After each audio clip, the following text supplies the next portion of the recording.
नमस्कार, म बालकृष्ण काफ्ले उदयपुरबाट।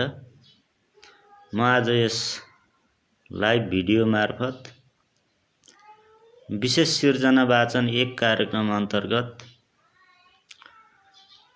केही लघुकथाहरू वाचन गर्न गइरहेको जानकारी गराउँदछु। लघुकथा पाठ्य श्रव्य दृश्यको स्रष्टा द्रष्टा विशेष सिर्जना वाचन 1 मा म सम्पूर्ण साहित्य अनुरागी महानुभावहरूमा हार्दिक नमन अर्पण गर्दै आज यस वाचन कार्यक्रममा उदयपुरका साहित्यकार, स्रष्टा, सर्जक, अग्रज गुरु पुण्य कार्कीका 5 वटा लघुकथाहरू सरसर्ती वाचन गर्न गइरहेको बेहोरा यहाँहरू समक्ष जानकारी गराउँदछु। सर्जक पुण्य कार्कीका 5 वटा लघुकथाहरू लकडाउन, तरकारीवाली, राशि, हनुमान चालिसा र राशिफल आजको यस विशेष सिर्जना वाचन अन्तर्गत राखिएको छ। मैले आज यस वाचन कार्यक्रममा सरसर्ती यी 5 वटा लघुकथाहरू वाचनको कार्यक्रम मात्र राखेको छु। यस भिडियो मार्फत आज यी 5 वटा कथाहरूमाथि समीक्षा, समालोचना तथा टिप्पणीहरू भने समावेश गरिएको छैन। यो वाचन फेसबुक र युट्युबमा समेत रहने हुँदा यहाँहरूले यस वाचन सम्बन्धमा आफूलाई लागेका कुराहरू स्पष्टसँग प्रतिक्रिया जनाइदिनु हुन पनि हार्दिक अनुरोध गर्दछु। साथै यहाँहरूले सुझाव सल्लाह दिनु नै हुनेछ भन्ने आशा अपेक्षा पनि गर्दछु।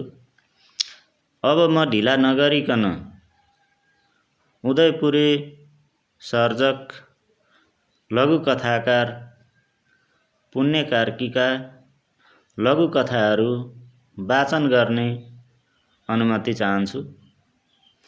र सबभन्दा पहिले मैले आज राखेको छु पुण्य कार्कीको लघुकथा लकडाउन। र यो लकडाउन शीर्षकको लघुकथा यसरी आरम्भ हुन्छ। बन्दाबन्दीमा छ बस्ती, बन्दाबन्दीमै छन् चोक र बजारहरू। गिरीबन्धुको चिया पसल बाहिरबाट बन्द छ, तर भित्र बिहान बिहानै चिया प्रेमीको जमघट चल्छ। प्राय सरकार हितका दलसित सम्बन्धित मान्छेहरू मनको तितो पोख्दै चिया चुस्क्याउँछन्। क आफ्नो कथन यसरी सुरु गर्छ। इतिहासकै नालायक सरकार जनतालाई दुध दिन सक्दैन। हेर्नु न, 3 दिन भयो घरमा दुध बिनाको चिया पिएको। अनि यो सरकारले यो गर्छु उ गर्छु भनी के गफ लाउनु। ख सुरिन्छ। दोकानमा बजारमा टमाटर सकिएको कति दिन भयो थाहा छ तपाईहरूलाई? म त चटनीको भोगी मान्छे। बिना चटनी भाग बस्न पनि मन लाग्दैन। निकम्मा सरकारले जनताको भान्सामा टमाटरसम्म पुर्याउन सक्दैन। लाज छैन सरकार चलाउनेहरूलाई। गनगन हाल्छ। होइन, खसीको मासु पाउन छोडेको कति दिन भयो हिसाब गर्नु भएको छ? आफू त हप्ताको 2 चोटि मटन करी खसीको झोलसित भात खान बानी परेको मान्छे। पङ्गु सरकारले माछा मासु त ठिक ढङ्गले आपूर्ति गर्न सकिराखेको छैन, अरू कुराको त के आशा गर्नु। घ आफ्नै पीडा सुसेल छ। आफ्नो त अर्कै व्यथा छ साथीहरू। सधैँ साँझमा ट्वाक लाउन बानी परेको मान्छे, घरमा लान खान मनाइ छ। सधैँ रेस्टुराँमा पसेर पिउने बानी, लकडाउनले त्यो पनि बन्द गरिदिएपछि पानी बिनाको माछा बनिसके। कति दिन भो निन्द्रा नलागेको, सफ्ट ड्रिङ्क समेत वर्जित गर्ने इतिहासकै यो झल्लु सरकार हो। यिनीहरूले गुप्ती जमघट चलाएको कुरा कसैले खुसुक्क पुलिस बिटमा खबर गरेछ। एक हुल पुलिस आएर हकार पकार पार्दै बाहिर निकाल्यो। असै कड्कियो। यस्तो महामारीमा जमघट चलाउने, क्वारेन्टाइनमा लैजानुपर्ने हो।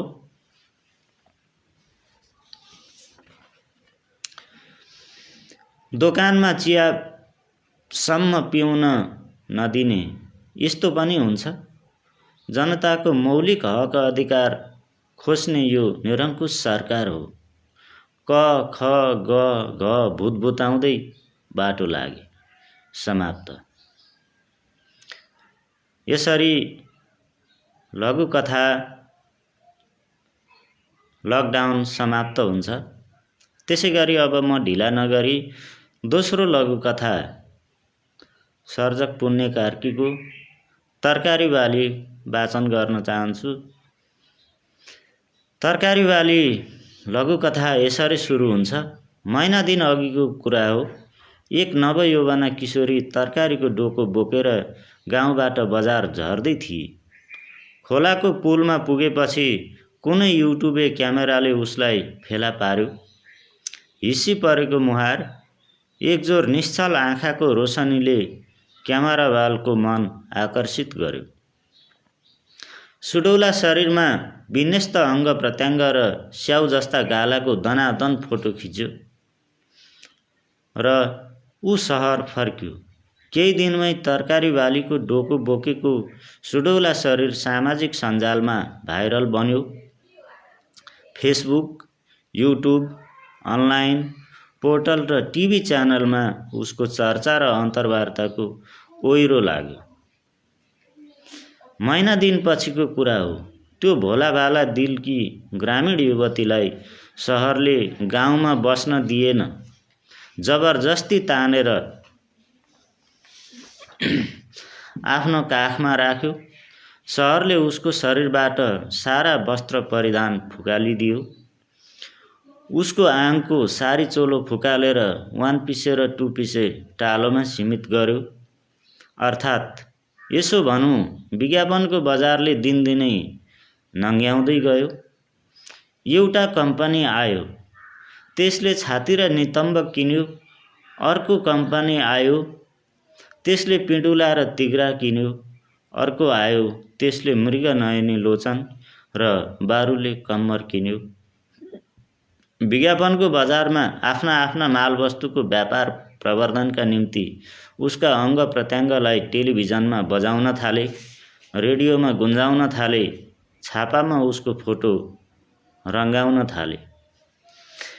त्यो सिधा सरल दिलकी युवती अहिले दिनदिनै क्यामेराको अगाडि नाङ्गो पोज दिन मजबुर छे। कृत्रिम मुस्कान झिक्न लाचार छे, किनभने उसको शरीरलाई बजारले टुक्रा टुक्रामा खरिद गरिसकेको छ। समाप्त।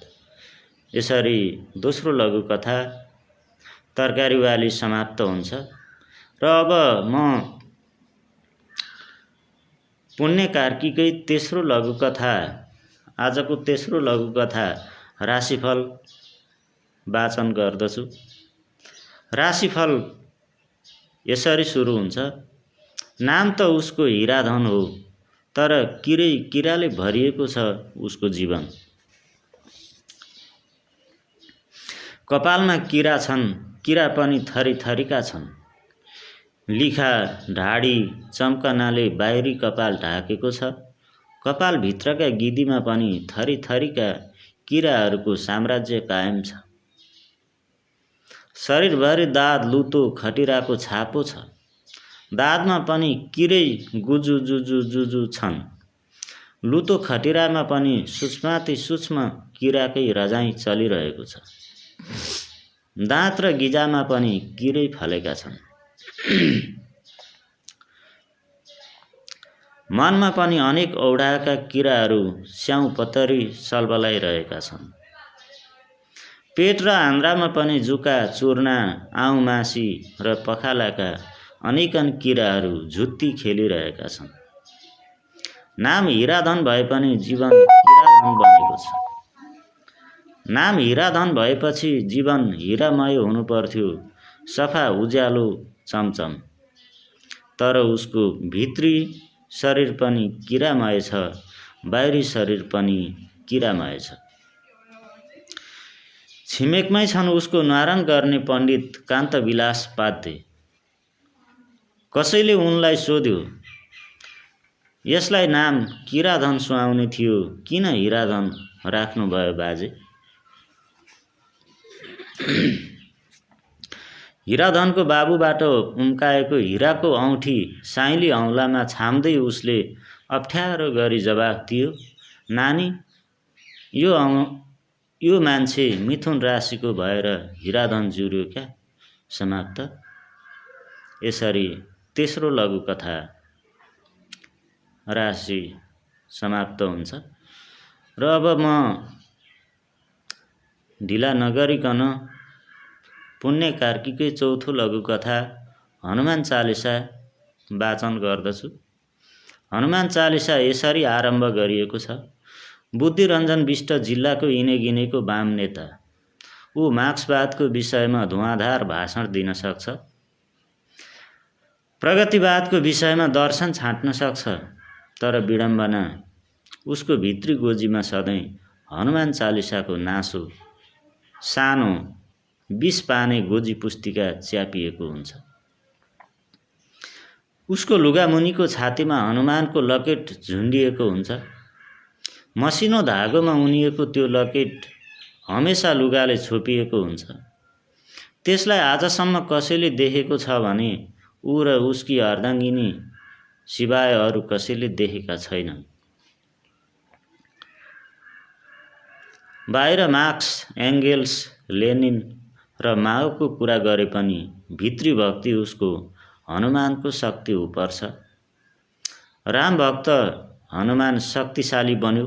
उसले कस्ता कस्ता पराक्रमका गाथाहरू रच्यो। मनोवाञ्छित सिद्धिहरू मिल्छन् भन्ने कुरामा उसको अटल विश्वास छ। एक दिन हनुमान चालिसा जपिरहेको बुद्धिरञ्जनलाई पत्नीले प्रश्न गरिन्, हनुमान चालिसा जप्ने मान्छेले यत्तिका मार्क्सवादका किताब किन सोकेसमा सजाउनु भएको होला? उसले सहजै जवाफ दियो, मार्क्सवाद अरूलाई भन्ने कुरा हो, हनुमान चालिसा भित्र जप्ने कुरा हो प्यारी। त्यसै प्यार र बोलेर हुन्छ? पतिको जवाफले उनी अबाक बनिन्। समाप्त।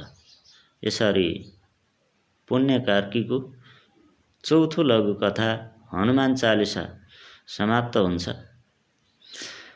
अब म आजको अन्तिम तथा पाँचौं लघुकथा राशिफल वाचन गर्न गइरहेको छु र पुण्य कार्कीकै पाँचौं लघुकथा राशिफल यसरी शुभारम्भ गरिएको छ। राशिफल प्रति कति ठुलो रस छ रणकेशर रिमाल सरलाई। मानव एक दिन उनले राशिफल हेर्न पाएनन् भने खाना रुच्दैन। राशिफल हेर्न नपाएको दिन जस्तो लाग्दैन। के नभए जस्तो खल्लो खल्लो लाग्छ दिनचर्या। राशिफलकै निमित्त 2वटा दैनिक स्थानीय पत्रिकाको ग्राहक बनेका छन्। ती पत्रिकाको एक कुनामा आजको राशिफल छापिन्छ। कुनै प्रकाण्ड जस्तो लाग्ने पण्डित ज्योतिषीको नाममा ती राशिफल आए पनि ती सम्पादकका कपोत कल्पित नाम हुन्, अर्थात् ती फेक नाम नै हुन्। एउटै राशिफललाई अनेक दिन उल्टो पाल्टो पारेर छाप्ने काम सम्पादक महोदयले नै गर्दछन्। आज मेष राशिको फल भोलि मीन राशिको बन्दछ। आज कर्कट राशिको राशिफल भोलि कन्याकोमा सर्दछ। हिजो वृषको फल भोलि वृश्चिकको बन्दछ। शिक्षित सचेत ठानिएको रणकेशरको दिमागले सम्पादकको यस खेललाई ठम्याउन सकेको छैन। खोइ कुन्नी के कारणले हो, उसको हातमा आज पत्रिका परेन। उसलाई दिनभरि छटपटी र बेचैन भइरह्यो। एक तमासको उकुस मुकुसले समात्यो।